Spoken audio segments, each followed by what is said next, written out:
नबी अलैहिस्सलाम फरमाते हैं मैं उस पत्थर को पहचानता हूं, मैं उस पत्थर को अब भी पहचानता हूं जो बेसत से पहले मुझे सलाम किया करता था। उस पत्थर को किसने कहा था कि इस हस्ती को सलाम करो? जवाब क्या होना चाहिए? क्यों जी, थोड़े ज़हन की जवाब आंदा है? वो जिसने हर चीज को बोलने की ताकत दी है, पत्थरों को भी तो वही बुलाता है ना। वो क़यामत के दिन चमड़े बोलेंगे इंसानों के खिलाफ, तो वो चमड़ों से कहेंगे इंसान लेमा शहीद तुम अलीना, हमारे खिलाफ क्यों बोलते हो, हमारे खिलाफ क्यों गवाही देते हो? तो क्या जवाब देंगे आगे से?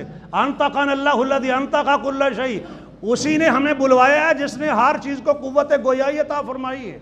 जो हर चीज को बुला सकता है वही तो हमें बुला रहा है, उसी ने हमें बोलने का कहा, ताकत दी है।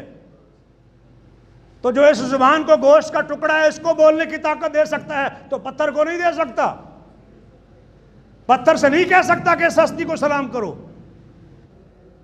बेसत से पहले शोहरत, और जब बेसत हो गई फरमाया वरफाना लका जिक्रक, हमने आपका नाम बुलंद किया, जिक्र बुलंद किया।